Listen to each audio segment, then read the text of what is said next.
One of our panelists who, for reasons we don't quite yet understand, is not here yet, but we feel that it might be useful to begin the conversation nonetheless and not get delayed too much. And with that, I want to hand it over to Dick Vitor to now go to the next round of responding to the challenges we just heard from the businesses. Thank you. Hi, so my name is Dick Vitor. I teach at the Harvard Business School, and I'm a senior associate dean there.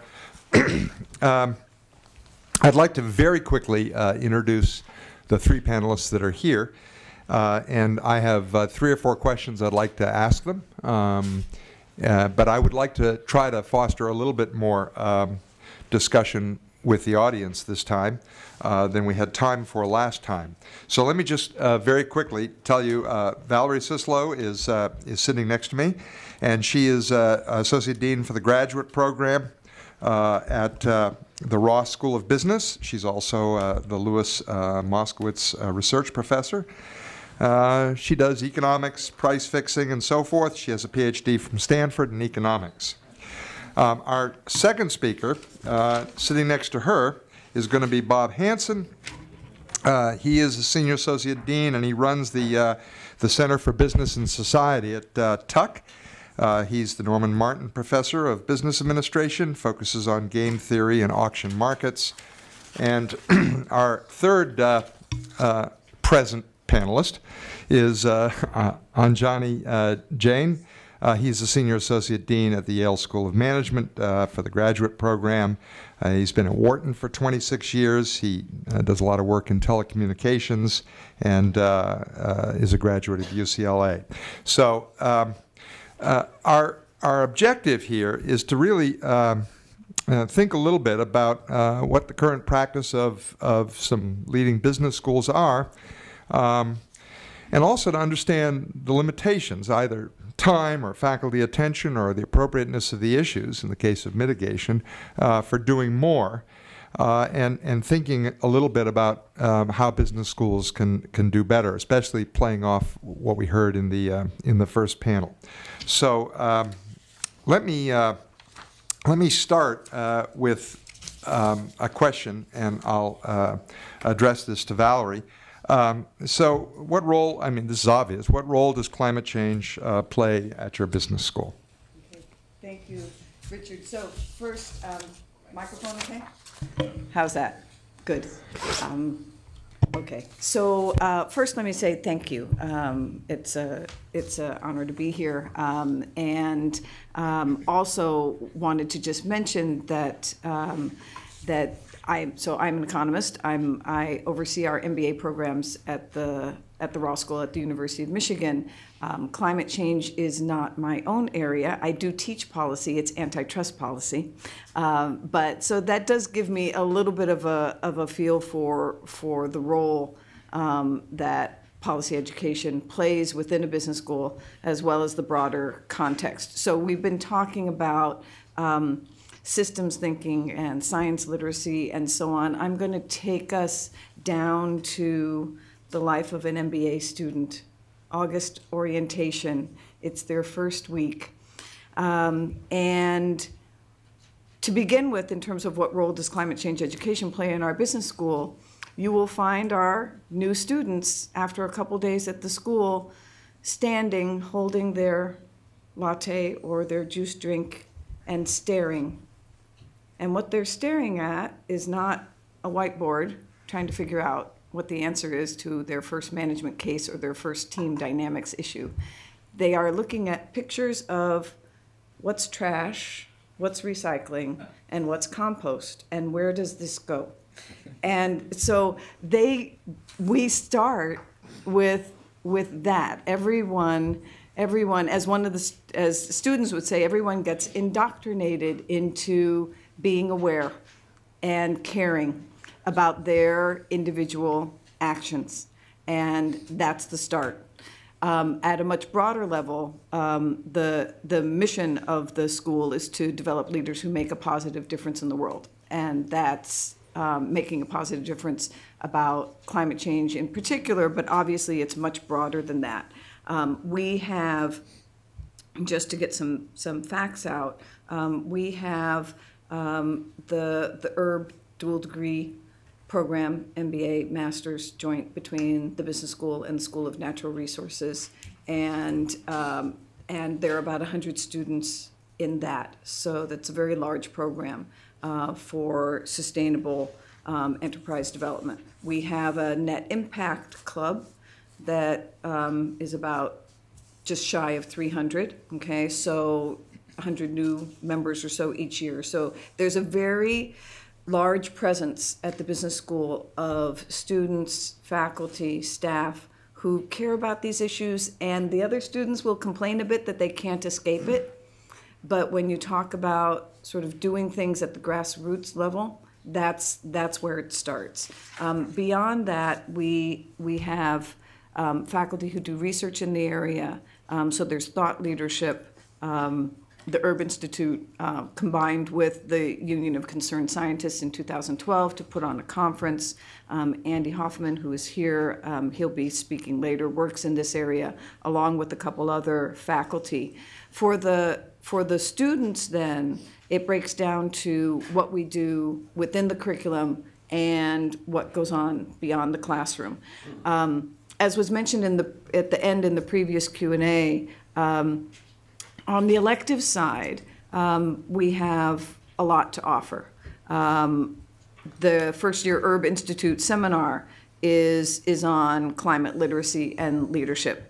And I was looking at the syllabus, and it was fun to see that one of the ongoing class activities for each topic is climate denial role play debate, so that students are put into different groups, and they have to advocate different positions and play out how those discussions go. There are simulations games. We have an elective that's about business leadership in changing times.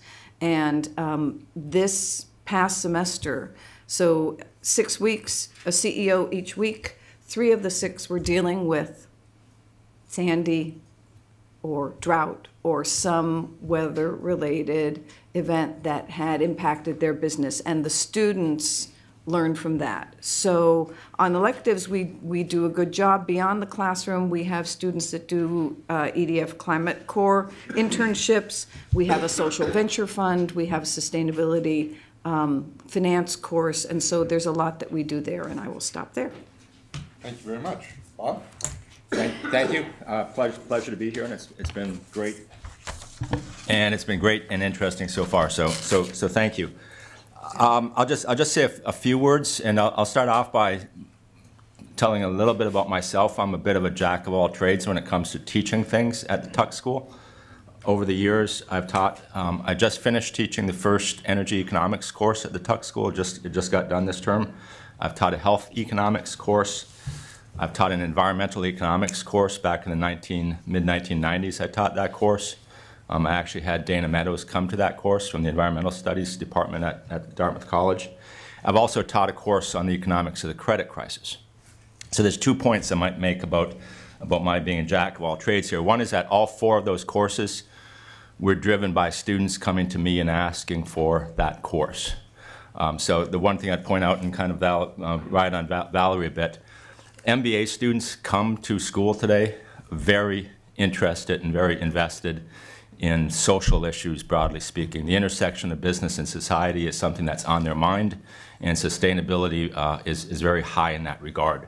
So if top business schools were not doing a lot in this area, they would demand it, and we would suffer in the dean's office if we didn't give it to them.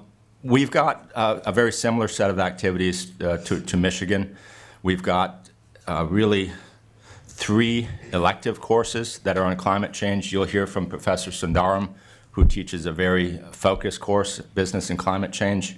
We also have the Energy Economics course, naturally touches a bit on climate change, but it's more of a traditional energy course.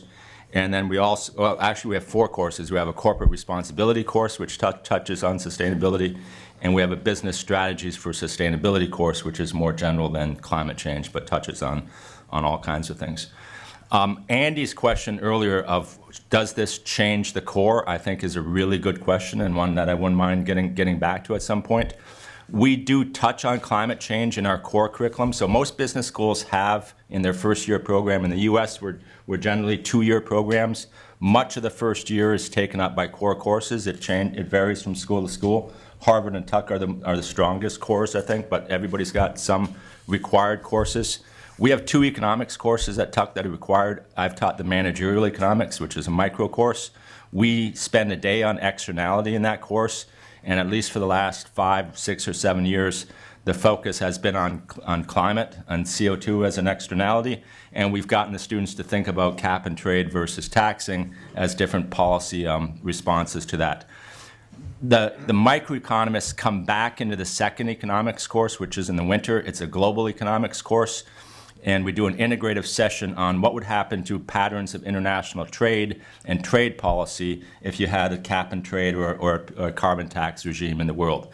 So we've used that topic of climate to both inform the core courses and to serve as an integrative device. There's a lot of other extracurricular activities, and at a business school, you don't want to dismiss the extracurricular activities that go on. Just as an aside, I asked a student once who was a JD MBA at Harvard, and I said, what's the difference between the business school students and the law school students? And he said, business school students organize things. There's always something going on. The law students go home after class. The business school students have some kind of conference, a trip, but something is going on. So there's all kinds of extracurricular activity. The last point I'd make, maybe to try to stimulate some discussion here, is I listed all those things that I do: energy, health, environmental, credit crisis. There's a whole bunch of other topics: globalization, education, entrepreneurship, technology. These are all themes that are dramatically affecting the world, and in particular the world of business. And I think if you start talking about how you want to change the business school curriculum, you have to think about the issue of opportunity cost. Mm-hmm. You cannot deal with everything. There's a lot of important topics out there. Global health, for instance, is a very important one, and we've got a lot of students caring about that. The education sector, we have a lot of MBAs now who are going into the education sector. Well, we don't, but we probably should have a course on education as well. So I think this question of balance is one that we should probably worry about. Thanks. Good, thank you. John? Thanks, Dick, and thank you for inviting me to this panel. I thought I should start a bit with the context of Yale's School of Management's somewhat unusual origins and evolution. Some of you probably know that it was the last of the major universities to create a business school after a 2-decade debate on whether a trade school has a place in an elite academic institution. And the founding of the school reflected some of that debate. It was founded in 1976 with the mission to educate leaders for business and society. It was a deliberate imprint with the belief that problems affecting society require the best ideas cutting across sectoral and traditional boundaries of for-profit, government, non-profit. It was also a belief that a business education should occur in the wider context of the university. So it's been kept very small compared to my previous experience. This is a dramatic change in scale. The entering class is barely 250 students, and that's the peak. It's been below 200 for many years. And because of this unique imprint and its evolution, I think the school's student body, the faculty's collective research interests, and also the structure of the curriculum reflects these elements, this sort of joint commitment to business and society. So it's been a natural crucible within which to introduce issues related to climate change and the environment. The other thing that I think has been an aspiration from the school since the inception, as I mentioned briefly, is to be deeply connected with the intellectual fabric of the entire university. To give you an example of what I mean by that, the first year, as Bob and Valerie mentioned, is largely the core required part of the curriculum. And the second year is a set of electives. But unlike at least the previous institution I came from, there is no limit to the extent to which students can take courses outside. In fact, when I asked the question, how many courses can a student take outside the business school and still qualify for the MBA? The question didn't even make sense to them because there is no such limit. So the deep embedding, I think, is manifest in a number of ways, especially when it comes to issues around climate change. We are really fortunate to have a wonderful school just across the street. Some of you have had associations with it, the School of Forestry and Environmental Studies, Environmental Sciences. And over the last few decades, that school really has become a pioneer in a lot of the research around the economics of the environment, a lot of questions around solutions, whether it's energy markets or related issues. So there is a whole resource. And one other way in which the sort of distinct nature of the MBA experience became very clear to me is to find that Yale has, I think at least of the major business schools I've compared against, the largest number of joint degree students. So in the first year class, 12% of the first year students are pursuing joint degrees. The largest joint degree program is with the School of Forestry and Environmental Sciences. That program goes back 30 years. So there's a long history of these joint programs. And so currently there are 36 students out of a resident population of less than 500 who are actually deeply immersed in a joint degree pursuit. They're working on a variety of projects. So it's not surprising, therefore, that there are a number of electives. But before I even get to the electives, in the core, faculty across these disciplinary boundaries have created cases. One other thing that strikes me as being quite unique and a very institutionally expensive thing to do is that every core course is taught by at least 2 and sometimes more than 2 faculty. So the institution, because of its very rich student-to-faculty ratio, is able to devote that kind of faculty resource to the teaching of courses. The curriculum was redesigned about 6 years ago with curricular integration, this notion of sort of broader systems thinking to apply to business problems, because business problems don't come neatly packaged as marketing or finance or operations problems. That was one of the pillars of this redesign. And that idea is, of course, not new, at least for the last couple of decades. This has been a holy grail for business school curricula. But I think by bringing multiple faculty into the same classroom throughout the first year, the students' educational experience, it seems to me, is quite meaningfully different. So I'll just stop here to say that the number of electives, I could recite the list, but there are at least 10 electives between the business school and the forestry school that address issues of climate change, some facet or the other. Thank you. Okay. I'm going to just take a minute since Liesel's not here. I'll just very quickly say a word about Harvard. I'll try to fill in for, as it were. And I want to start with Andy's comment about the core. We have no core on climate change, which is distressing to those of us who care about it. We do have 6 electives that deal almost directly with environmental matters.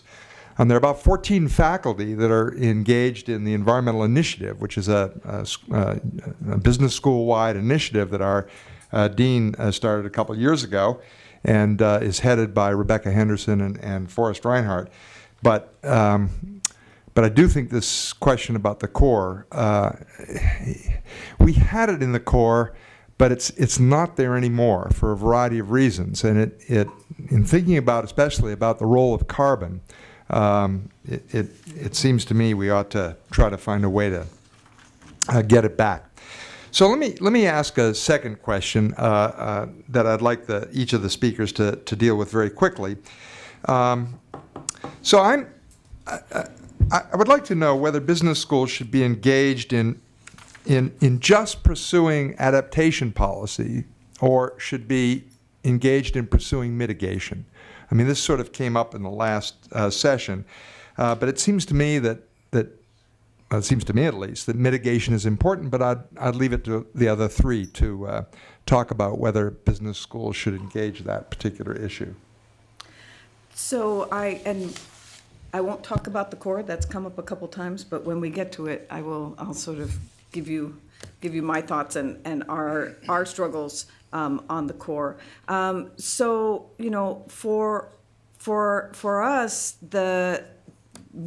I would say that we need to do both, and I think our faculty who teach in this area about climate change mitigation and adaptation do both. I think we also there was another part to this question that we had been sent earlier, which got me thinking and talking to several of my colleagues about teaching policies, teaching specific mitigation policies, and so on. And what I can say is that the consensus among the economists and the other faculty who teach in this area is that we do have an obligation. We feel that we have an obligation to broaden the perspective that business students have. We also similarly have a number of, we have about 25 different dual degrees, and we encourage our students to cross boundaries. We encourage our faculty to cross boundaries, and policy education is part of that. So we don't shy away from it. It's not something that business school students necessarily come in thinking about, because they are much broader than they used to be, and their interests for social change and for social entrepreneurship and environmental issues are much broader than they used to be. But they would still come at things from a strictly business perspective, as opposed to learning how to understand and work with the regulatory perspective, and that's something that we do spend a lot of time on. We also involve them in, as many schools do, in action learning, sort of field project experiential learning cases, classes, some of them core, one of them in particular, our multidisciplinary action project, and we bring students. We make them face today's business issues through bringing those business issues, those live business issues, into the classroom. And if the companies are looking at mitigation, or if the companies are thinking about adaptation, our students will become immersed in those problems. Same question? Yep. I had a little trouble understanding exactly what you meant by that question, Dick. But Is it clear now? It's getting there. So let me try. First of all, whenever I or other people teach sessions on climate change, at least if it's an economist teaching it, and I've done this, I've come into Anant's class to do it. There's sort of two levels to it. One is I always present them a framework for thinking about the optimal level of the externality. How much carbon should we be emitting, or how much should we be reducing? And that's a marginal cost and marginal benefit analysis. Of course, it brings up another elephant in the room, which is the discount rate, because to a great extent you're mitigating today against benefits that are going to come 25 or 50 years in the future. And if you discount at 10%, a dollar 25 years from now is only worth about 9 cents. So you run into these kinds of problems. But that's the first step, is to get them to think about the optimal control policy. And then that gives you essentially what the optimal tax or the optimal quantity should be. And then you can talk about using either a cap and trade system or a tax system to implement what you think is the optimal policy. You usually would contrast that with a command and control approach too. And if you're an economist, you usually dismiss the command and control approach as being dismally inefficient in favor of some kind of a tax or cap and trade. So in terms of teaching mitigation policy, we absolutely do that. If we lack on something, it's probably on teaching adaptation. And that's an interesting one. And in fact, if you were to come out and say in the classroom, I'm going to teach you about how to adapt to climate change, you might get a little bit of pushback on that because students don't want to face, perhaps, that that's what's going to happen. But that does raise a set of interesting questions in how you get students and researchers even to think about adaptation, because we don't have a nice economic framework, I think, necessarily for thinking about that, other than for saying kind of, well, let's let prices rise and flow through the entire economy, and the market system will take care of it. It'll set up the right incentives. I thought, Dick, what you might be getting at with your question, and let me just raise this, there's a line, I believe, between teaching about climate change and getting our students to think rigorously about it and being an advocacy organization. And I would state very strongly that I think it's not the role of universities or even centers or initiatives within a university to play the role of an advocacy organization. We are here in academia to teach our students how to think. We're not here to give them the solutions to problems. And I think there's a line there, and I think it's been crossed sometimes certainly by centers and initiatives to push a little bit on what they think the policy should be from not always a purely intellectual standpoint. And I think that's something we need to be careful about. Thank you. That was what I was thinking of, although one might think of some ethical issues that are taught in precisely that way, but we'll come back to that. Right. Johnny? Just briefly, while I don't claim to know the content of these 10 to 15 courses, I think they do straddle the line between what you described as mitigation and adaptation. I suspect also leaning more towards ideas related to mitigation. With respect to the question of advocacy, I suspect that individual faculty have their own sort of inseparable viewpoints around the subject matter they teach. And generally, I think they do value the sort of idea of intellectual rigor with respect to the content they teach. But sometimes it's inseparable from opinion and advocacy. And I think that's quite legitimate as long as there is no systematic institutional bias in one direction. So that, I suspect, happens. But a lot of the courses and co-curricular and practical experiences that students seek are really focused around solutions. I think they tend to be more interested in ideas of solutions and mitigation. That's at least my perception. Thank you. So my third and last question is the following. So what do you see as the obstacles for addressing climate change in your business school curriculum? That is, are there specific reasons why your school does not engage climate change more aggressively, or does not have it in the core curriculum, or, yeah, that's it. ... Okay.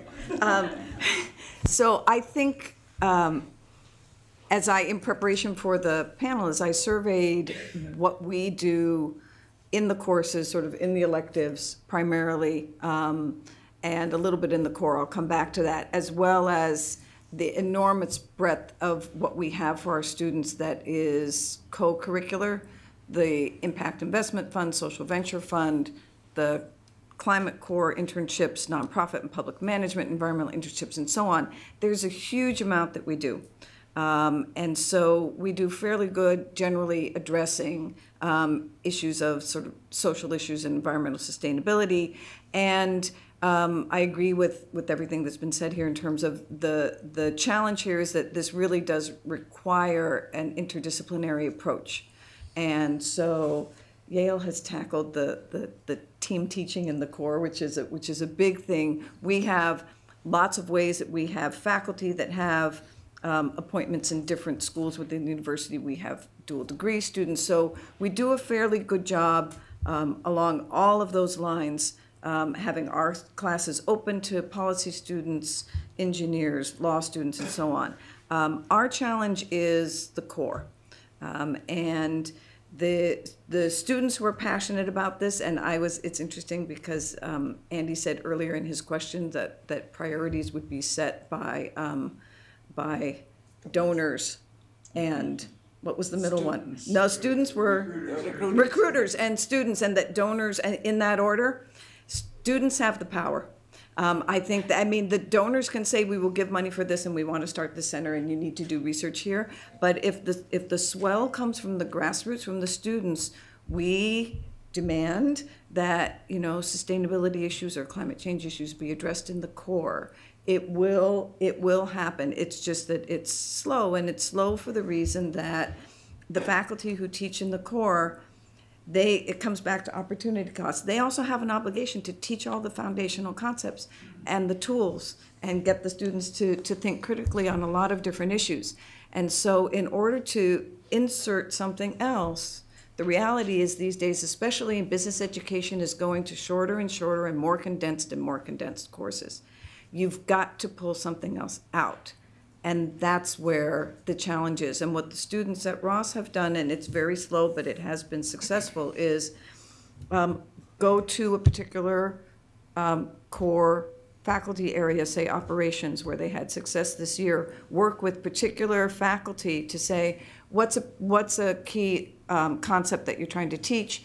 Can we pull out the case that you're teaching and put in one that you can still use it to illustrate that, but it also is within a setting where there are sustainability issues or climate change issues. And so they did that in the operations core with an REI case that the students helped to develop. So for us, that's the process for change, and it is happening, but it's on an incremental, sort of one by one, area by area path. So there's a couple easy answers, and then I'll come back to the opportunity cost one, because I do think that's something we need to worry about. So qualified and interested faculty is one barrier. You need it, and by qualified, I think what we should be looking for is research-based faculty. It's easy to get practitioners from a variety of places who want to come in and teach in a business school. If we don't have our research-based tenure track faculty generally, but research-based, most importantly, teaching in this area, I think that's the problem. Good course materials is the second thing. There's a reasonable amount of course materials out there, and Anant can talk more about this. But I think a lot of the cases are not deep enough. I don't think they're really cases that get into the hard decision-making of companies. There's too much of the low-hanging fruit, so to speak, that's out there. So good course materials. Student demand has to be there. And sometimes students will be wrong about that. You'll get a set of students who say, we really want this kind of a course, and then in the end, recruiting demand takes over, and they end up taking the finance courses that are going to help them get a job. But then there's this weighing other opportunities and the broad set of opportunities against resource constraints. So Dick, I'm gonna put it on you a little bit here, because Harvard is right now in their MBA program spending what I'm guessing is millions of dollars to send their students to other countries in the core, and it's part of a new year-long course in their curriculum.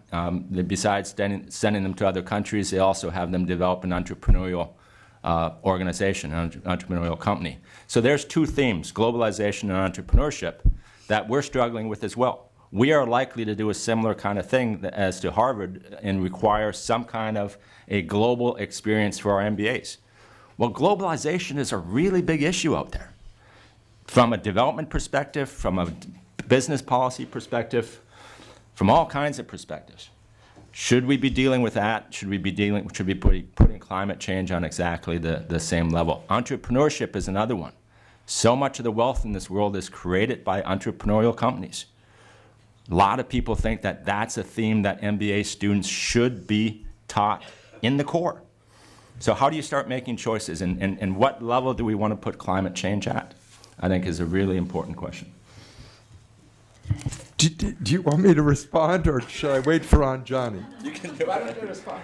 So, yeah, we do have a new first-year required course that we've done twice now, or we're doing for the second time, And as Bob said, the first part is actually leadership. The second part is globalization. The third part is entrepreneurship, and it's called Field. And it's trying to get students out into the field rather than just studying cases. We like the case method. We like Socratic teaching, but we feel that field and also teams. So in each of the 3 parts of the year, the students are organized into different teams. And you know, the first year this went sort of okay, I guess. There were problems. The second year it's gone much better so far. So we'll see if it lasts. I will tell you, Bob, if you're thinking about it, it is very expensive to send 940 students to other countries for 2 weeks. That turns out to be a big barrier. We're doing it, but I'm not sure how long our dean is going to keep doing it. But again, you could imagine that carbon is a big enough issue that it should be somewhere in the core. And we actually had a fairly sophisticated case on European trading systems written by the fellow who is now the course head of our required business government course, and he himself dropped it from the course this year, partly because, as you said, Valerie, there are time pressures. We're trying to teach about the entire planet, and there's other things to teach about, and partly because the students didn't like the case, whether it was because the other faculty couldn't teach it as well. We have 10 faculty teaching our required courses.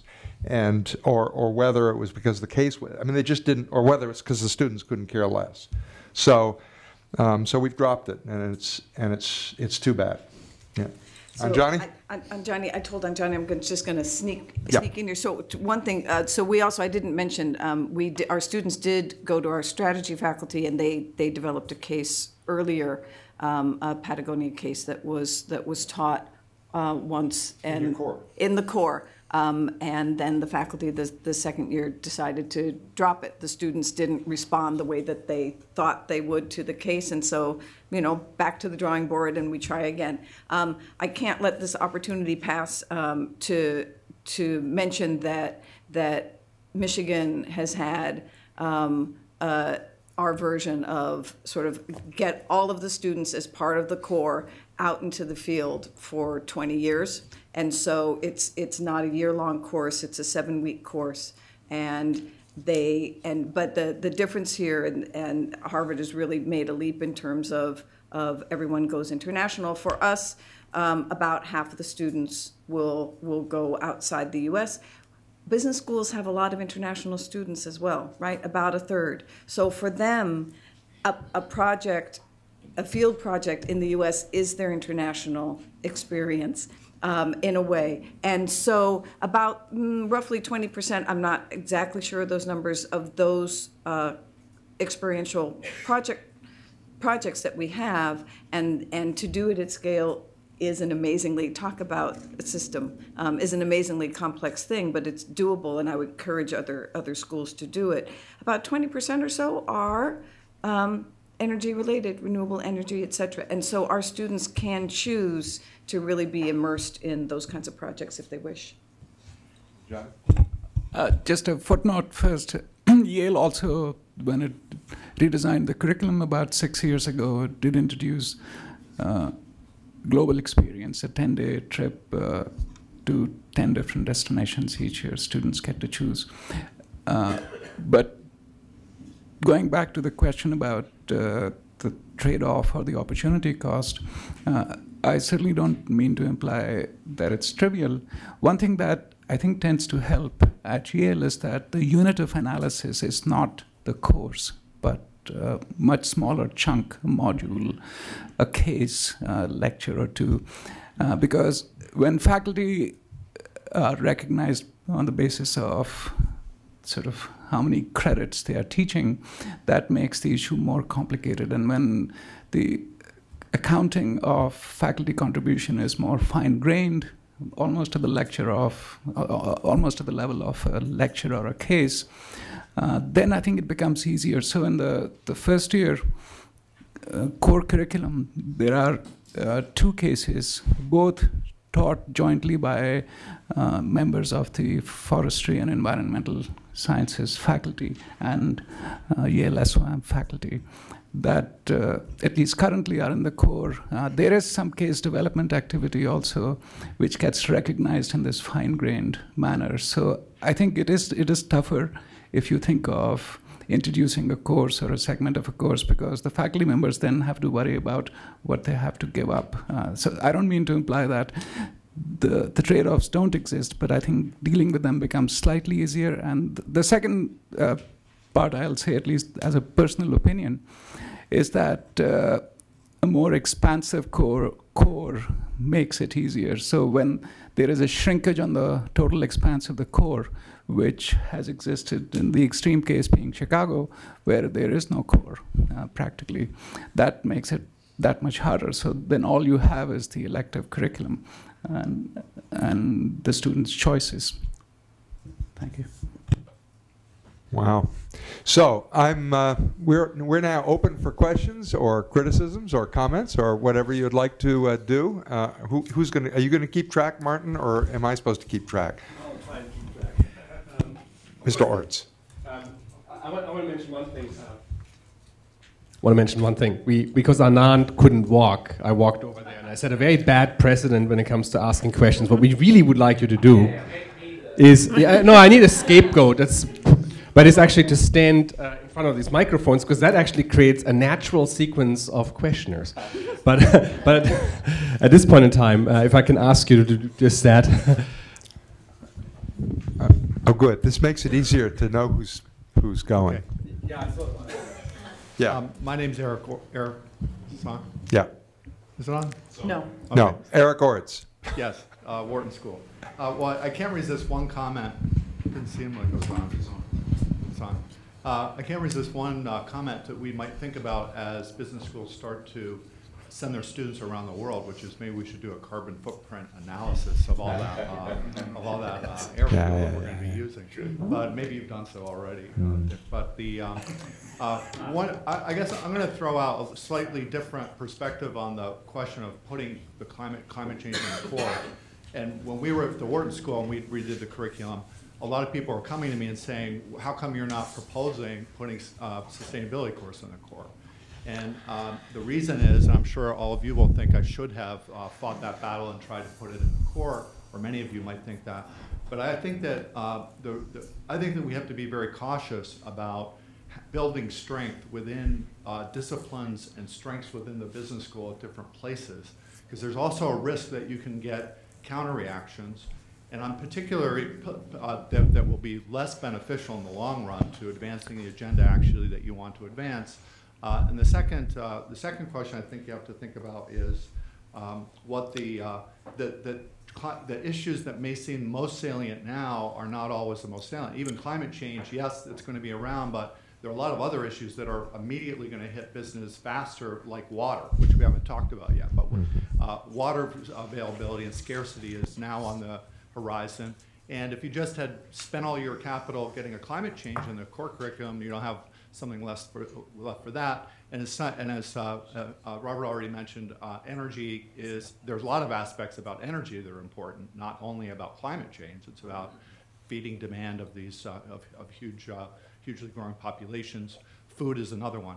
And I guess the last point I'd like to suggest or throw out maybe for responses is the other I think key issue here is not only students or not only faculty, although building faculty is important and it's hard to do over time, but recruiters. And so those businesses who are here, really, the business community must become more involved, in my opinion, in the business schools, because a few faculty can't move business schools.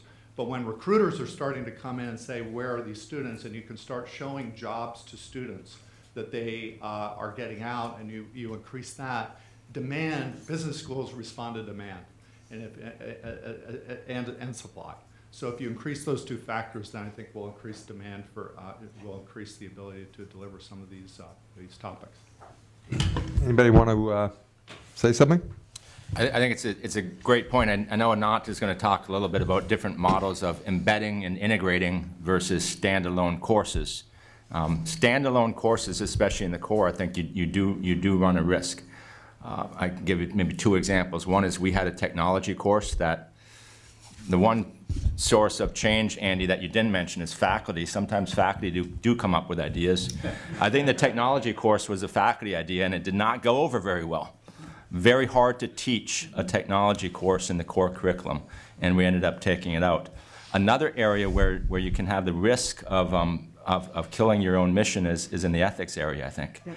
Having a standalone ethics course, you better be able to deliver it really, really well, or the people you actually want to affect are going to be affected in the wrong way. I think we do ethics in a neat way, which is in a very integrative way. We bring in faculty from finance or marketing or strategy who've seen an ethics issue in their area, and they talk about it from that perspective. And it integrates the areas like Anjani is talking again about. But you really have to, maybe this is systems thinking, you have to worry about all the things that are going to happen if you put a course into the core, and it's not always the best solution. Go ahead. Just a quick comment. I should mention that Eric actually teaches the standalone ethics course at Wharton, and I can say from my experience, long experience there, it's one of the most well-received core courses, entirely to the credit of of the faculty who teach it. But back to our topic. You have to have it. Is it required? You have to have the right person. Is it required? It's required. So. Not true. Other colleagues. But I think so. Just a sort of comparison that's particularly salient for me. That student interest in all of our institutions, as you've heard, is growing in all aspects of the environment. And my tendency in my previous role was to find champions like Eric who can nurture that interest. And the revelation I've had in my new role is that you don't have to find people just within the business school. In fact, in terms of the research interest, they're much more active and much more central to the faculty in other disciplines. And to the extent you can build those bridges, that can give students the same experience. Very briefly, just the recruiter comment that you made, I think is very interesting, that they need to be more involved, and if the jobs are there, students will certainly respond. I mean, we're certainly seeing sustainability practices within consulting, and the students are going into that. I speak with many recruiters, and they almost all say it's about skills. It's about critical thinking skills. It's about analytical skills, and they have some requirements there, and would like us to push our own students harder. But that's what they're looking for, and they want to train, to their culture and to their needs once the person begins the job. Good. How about the next one? Okay, it's on. Valerie Patrick with Bear. So as I listened to the conversation, it reminded me of what Chris Laszlo talks about when he talks about bolt-on versus embedded thinking, specifically with sustainability. So let's broaden the topic to sustainability. And I don't know how this translates to business school environment, but I know that we did struggle with this idea. Do you create a department of sustainability and it's them, which is kind of more of a bolt-on approach? Or do you work on embedding sustainability within the existing employees, or do you hire them in, or do you try to embed within existing employees? So what we ended up doing was taking the embedding approach. It takes longer, it's harder, but so what we focused in on was we created an education course on sustainability thinking. And we've purposely focused on education. For us, that was about know why and know what. Like, what is this thing? Why do we care? And we really put the know-how back on them because they're all smart, intelligent people. So the idea was just to raise their awareness about what this stuff is, why they need to think about it, but then kind of put it back on them and how do you really start incorporating this into your different functions? What kind of additional training are you going to need? So on and so forth. So I was just wondering if any thinking around that in terms of existing faculty? I'd like to take just a quick crack at that. I at least my experience is that we tend to bolt on, not embed, and for a couple of reasons. And even the bolting on doesn't work that well. Because it depends on faculty. I mean, we're not run like a company. The faculty are very powerful when it comes to their intellectual and pedagogical agenda, not when it comes to administrating the school or many other things. But so that the notion of embedding is very, very difficult, and even adding on takes that does take leadership from the dean, and it can be done. We added on ethics. We have a required ethics course, and that was done by our 2 deans ago, Kim Clark, and he was focused on ethics, so he did it. And we spent a huge amount of human resources to do it.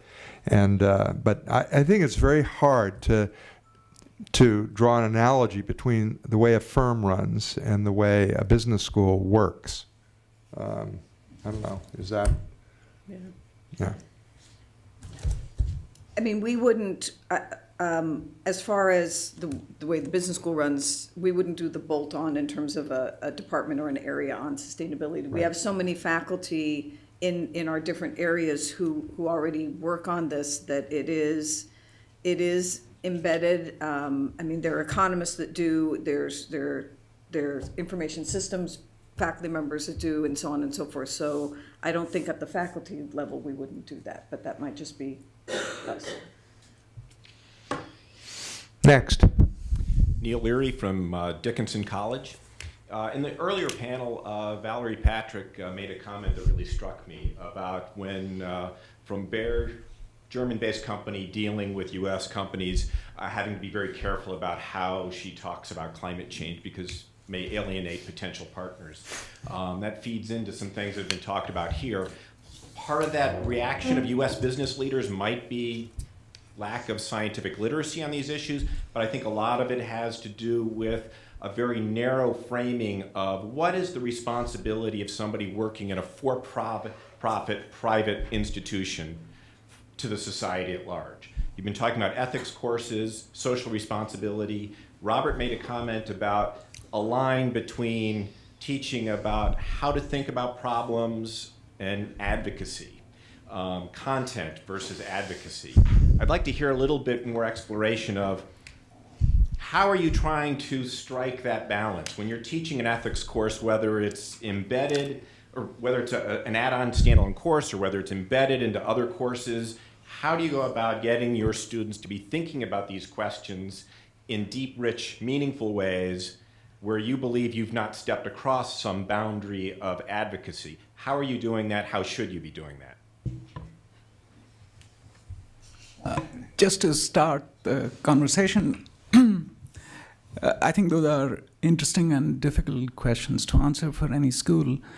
The approach that Yale took in its curriculum redesign, it was led by the dean at the time, and a remarkable achievement, I think, for the dean to accomplish this goal in a very short span of time.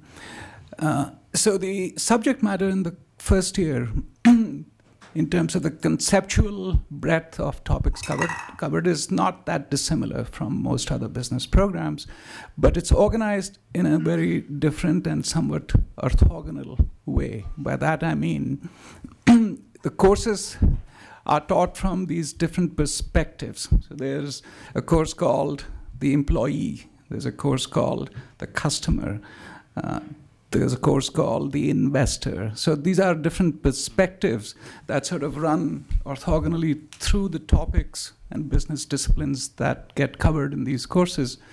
And that perhaps gives it a slightly different lens. I'm not familiar enough with the students' educational sort of experience yet to know how well it works, but it's a different approach. And this curriculum design question engages the faculty of the school practically constantly. But it's not always easy to find a solution or an approach that is true to the intellectual rigor that faculty insist on and imparts the educational outcomes that students and other stakeholders expect. I'll take a bit of a shot at that one. I think it's a really interesting and important question for business schools to think about. And you know, the question to the earlier panel I thought was a great one, and I'm not sure that we got really strong answers on that. It goes back to what we've taught many times at Tuck in different contexts, and it used to be in our very first week of orientation, we'd give them some readings on what the responsibility of business is in society. There's a classic one, of course, written by Milton Friedman on the social responsibility of business.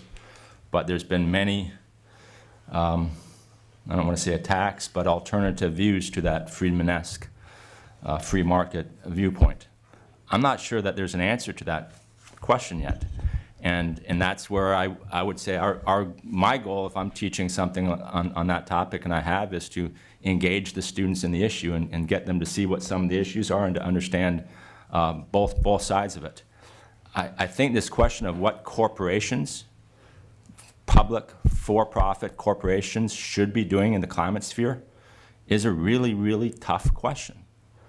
Right? We do have a government in this country. We do have public policy.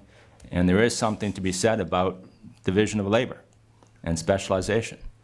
And you know, we could go on and on. We could have a debate about this, which is what I think you want to have in an academic institution. I wouldn't want my students coming out just believing the Friedman-esque view because that's what every professor had told them.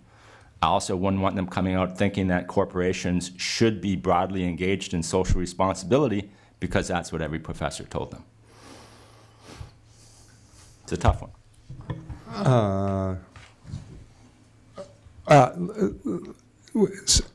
I'd just like to try one crack at that. So one of my colleagues, Mike Porter, and our dean got very interested in competitiveness about a year and a half ago, 2 years ago, and put together a large project involving 12 faculty on competitiveness, U.S. competitiveness in the world economy. So we did a lot of projects. We published them in various places. We did a big project with our alumni. We're still continuing to do that. But the dean wouldn't adopt any HBS view, position. He wouldn't take that as a something for the business school to do, partly because probably not all the faculty shared the same view, but also because he didn't feel that was the role of the school. The school should, as Bob said, should teach issues, should explore things, but should not take positions. So if that's a parallel to sustainability, that's why we didn't and still don't. Can I just add one more thing? I would feel very badly if students left business school not understanding the economic context of externality. Right. And understanding that an unregulated externality causes inefficiency. Right. I would want them to have a deep appreciation of that. I think that's entirely consistent with any viewpoint that you want to take. The level of the externality and how you actually regulate it are issues to be debated. But recognizing an external cost or benefit is certainly a framework that if we're not teaching it, we're doing a disservice. I guess I'd like to build on that. I'm Dan Vermeer from Duke University. I appreciate that you brought that issue up again, and you've mentioned a couple of sort of elephants in the room. And so the trunk has kind of come in the room a couple times and it kind of wandered off again.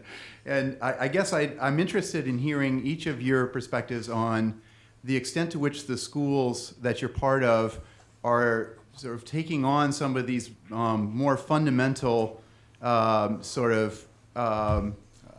assumptions or fundamental beliefs about the way the system operates. You talked about discount rates. You talked about internalizing externalities, even things sort of that looked, this is in the sustainability canon about efficiency, and that efficiency may or may not be the only principle around which to optimize, and maybe the ultimate challenge around inevitability of growth. And those kind of discussions, are those happening amongst your faculty? Do they happen in the classroom? Do you see that sort of self-critical discourse being a part of the conversation now? And if so, how do you make that happen? Is it healthy? Is there an optimal level? So I'm just interested in whether that sort of rethinking some of the fundamentals of the way that we think about business is happening in your schools. So what I would say is that that conversation is happening at the school. It happens in the classroom with students sort of huddled around a table outside the classroom, and between we've held faculty debates on these issues. So C.K. Prahalad, right, base of the pyramid, and all of his work and thoughts on that. We have faculty. We have a faculty member who sort of publishes on the alternate view, and we've had debates on that. I've talked to students. I mean, there are students that have come to me that have been that are confused, and so if that's a goal, we are achieving that goal of making them so they will have courses, and we will do things at orientation on sort of social issues and responsibility. We have a couple amazing electives on sustainable finance, but our traditional finance core is our traditional finance core, and so they're trying to put these paradigms together, and we do not. When you sort of say as a school, so as a school, we're not telling our faculty, right, what our finance faculty or whatever, what to teach in the core. We haven't done that yet, but we are fostering an environment where the debate and the engagement and the discussion goes on, and the conflict basically is surfaced.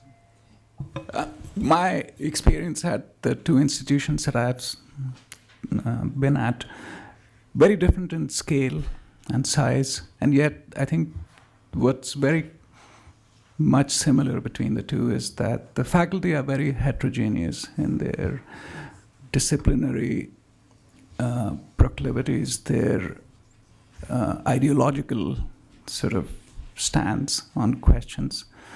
And so there isn't a dominant ideological viewpoint that I've seen the faculty collectively embrace. And I think that's quite healthy.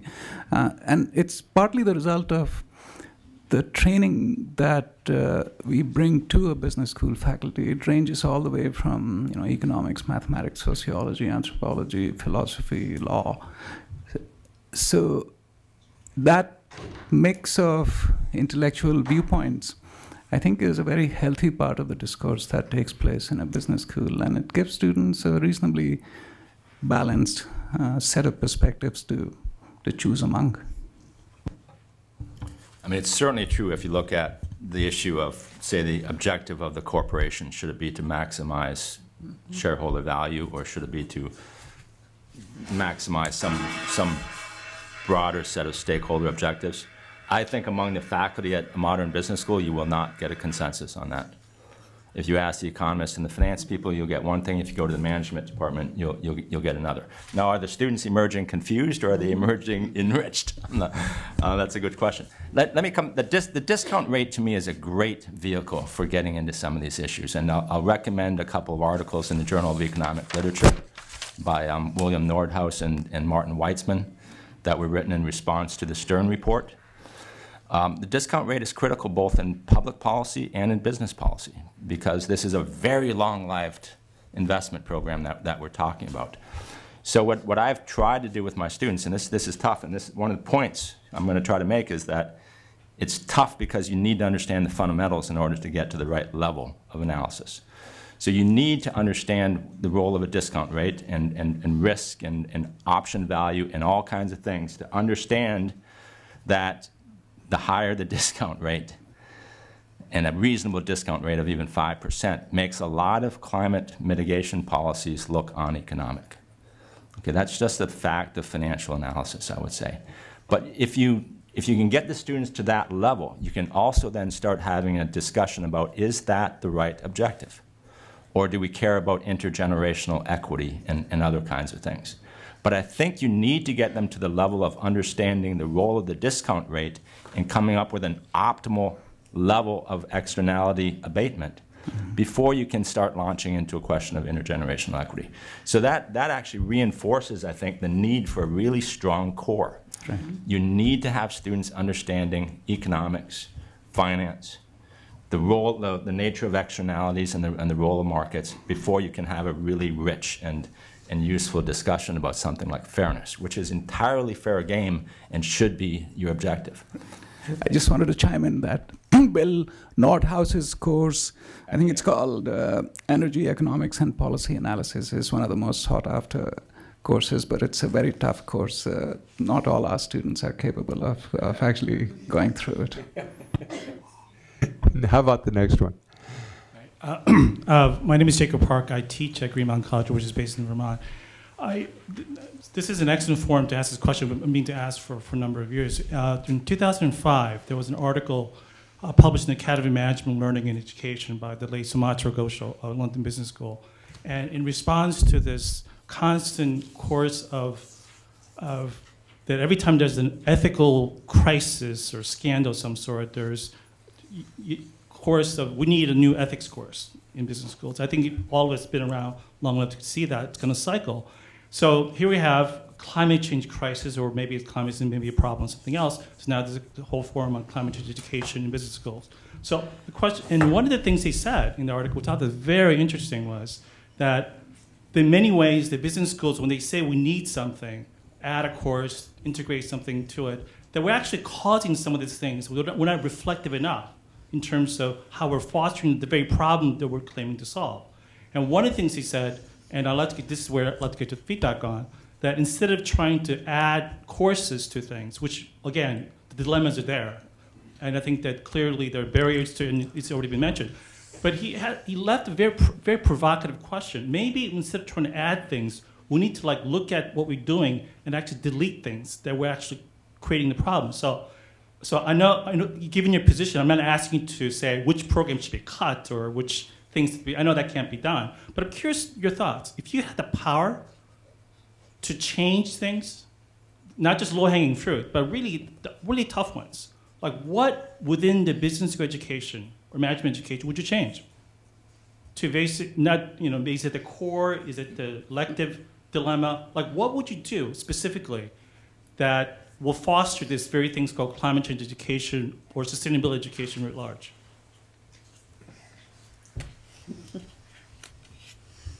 If we had a wand, huh? So I'll just say briefly, trying to stay a little bit on topic here, that we feel strongly that, things will come and go. Sometimes there's scandals. Sometimes it's the .com boom, and and business schools will respond with courses and things like that. But there's an ebb and a flow to that, and again, partly that depends on what recruiters want. But for me personally, if I could change something, it would be to bring multiple perspectives into the business school so that business students are exposed to the things that they need to know, but also the ways that the people they will be working with will be thinking as well. And there's a trend already happening. Design schools recognize that they need business schools recognize that they need design thinking, and so that's beginning to happen. But that would be one thing. But we don't tend to, faculty tend not to quickly pull things in and out of the core. So we might change the examples that we're using to make sure they're relevant. There are some things that need a complete rethinking, but I think that it changes much more slowly than you might imagine. I'll hazard offering two opinions, not particularly substantiated by evidence. One, I think business schools would do well to encourage more of the STEM graduates to come into the program. I think business challenges of the future, we heard from the previous panel, will require a deeper appreciation of science and science-based disciplines. That's a shift, it seems to me, that we should all be collectively making, but the pie isn't getting larger in terms of the undergraduate production of STEM graduates. The second and unrelated opinion I'll offer is that I think the global landscape of business education is changing very rapidly. What attracted in my generation kids from all over the world to graduate business education in the US was certainly the caliber and quality of the education, which I'll say remains largely still unrivaled. It's not that there aren't bright people and good schools elsewhere, but I think the extent to which the US dominates business education still is quite remarkable to me. But what has changed is that the second factor that attracted many of us from outside the US to graduate education in the US was that coming here gave us access to the locus of economic opportunity in the developed West, which in my generation we wouldn't have had. And now that part of the calculus has changed dramatically. These kids growing up in Seoul and Bangalore and Shanghai no longer seek entry into the US or the Western economic opportunity. In fact, they see their best opportunity as often back in their own region. So I think the challenge for business education here is to remain relevant to the professional aspirations of these students who seek professional opportunity back in their own regions. That's unrelated to the topic, at least not directly, but that's an opinion. I think my first response would probably be to design a great issues course and have it address not just climate change, but all the great issues that are facing the world, and do it in an integrative fashion. Now, I say that's my first response. I would probably have second thoughts about it. We've had that kind of course, and they're really difficult to pull off. But it could be a neat thing to do, and it would probably be very science-based.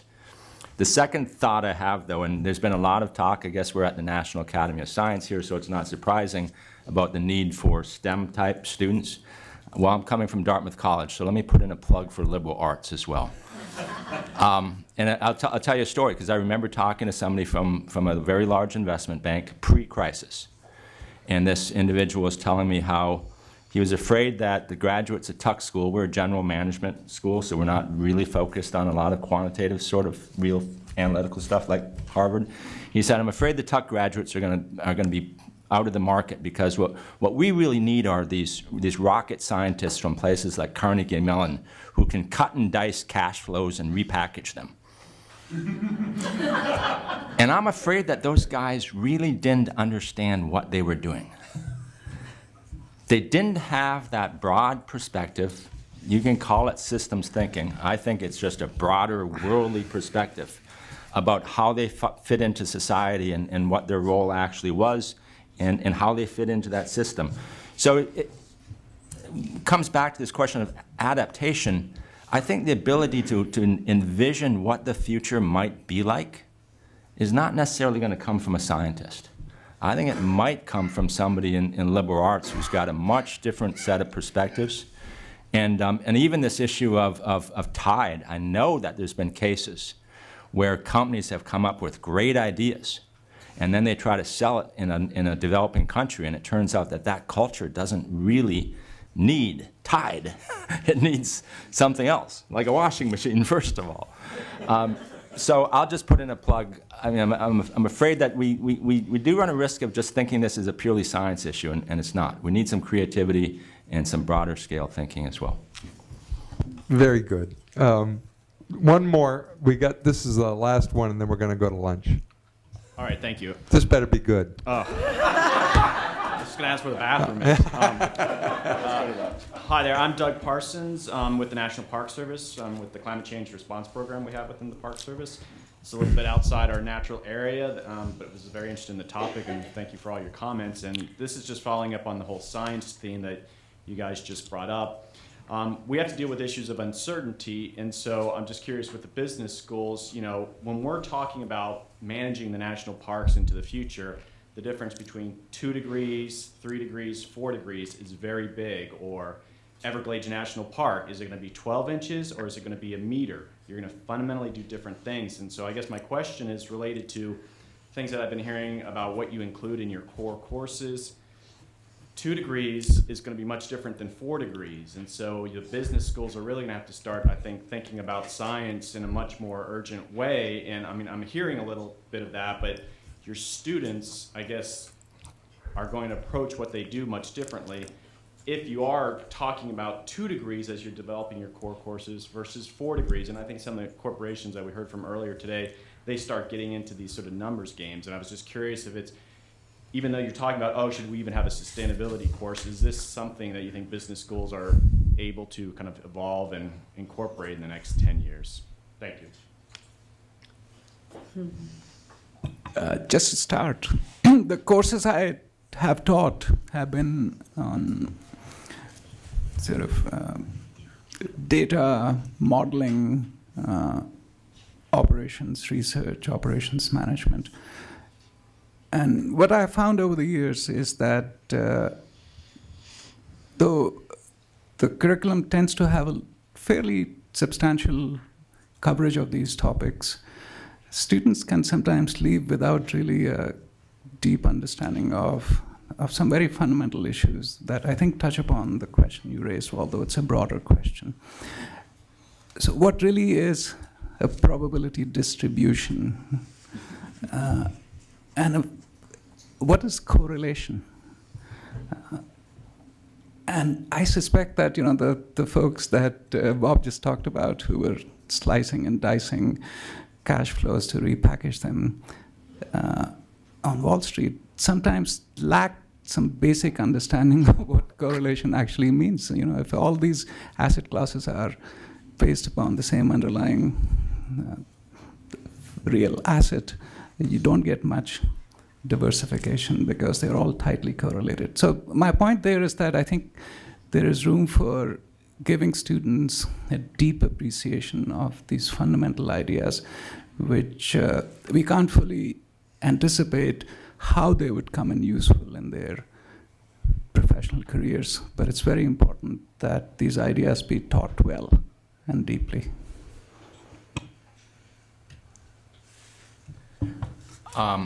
Jim, you had, I think, a dichotomy between 2 behaviors. Is managing and something else?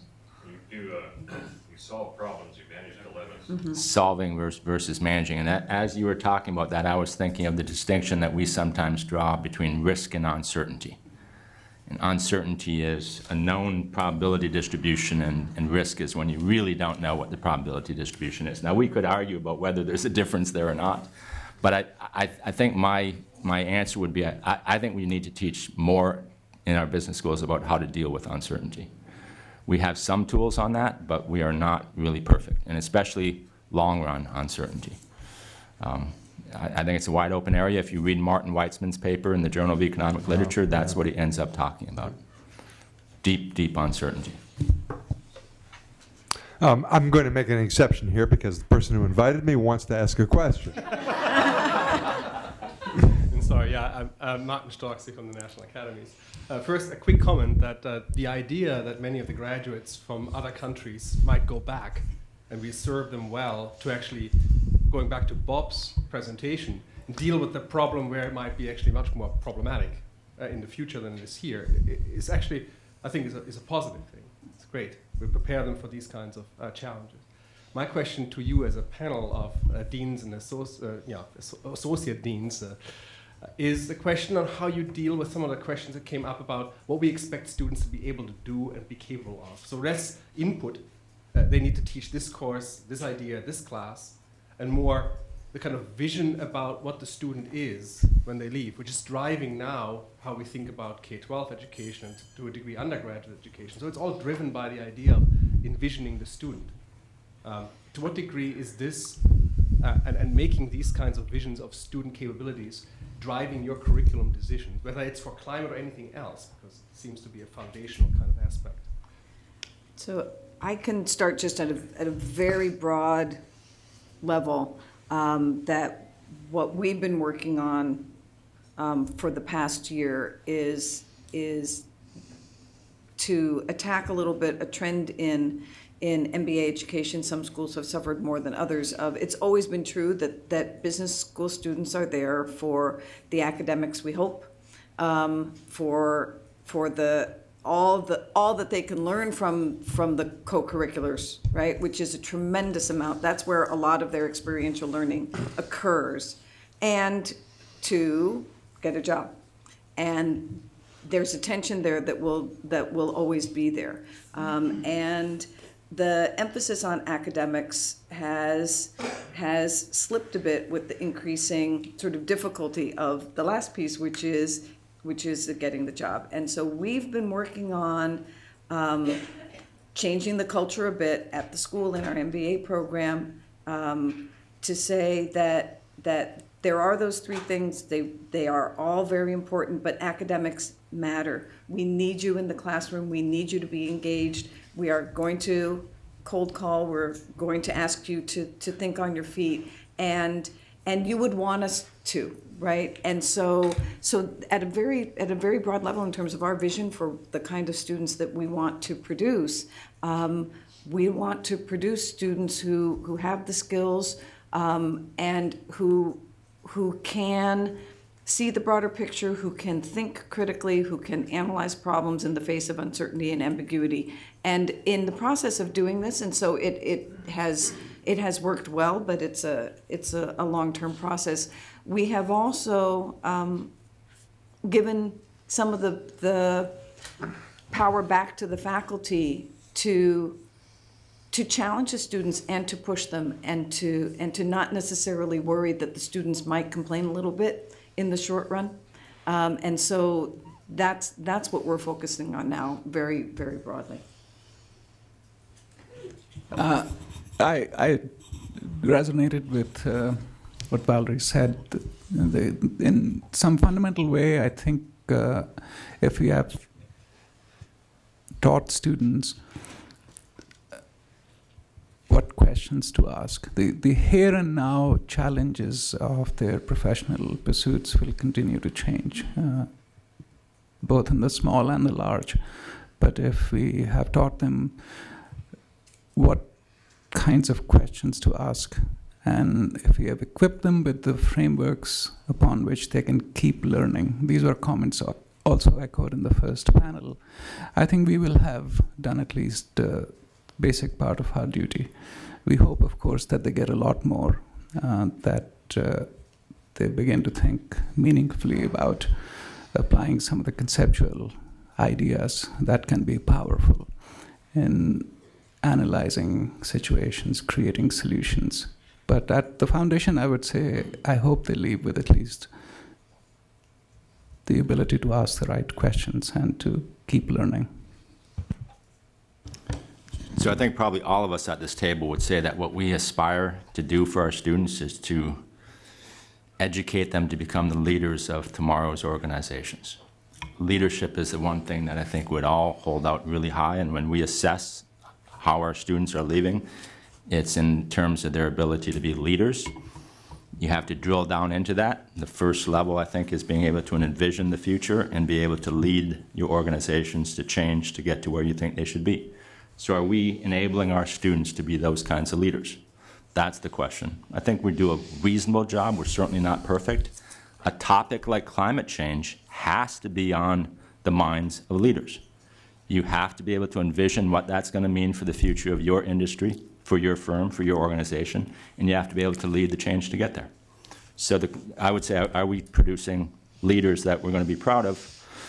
Hopefully, yes. And with that, thank you very much to the panel, and we're going to go to lunch.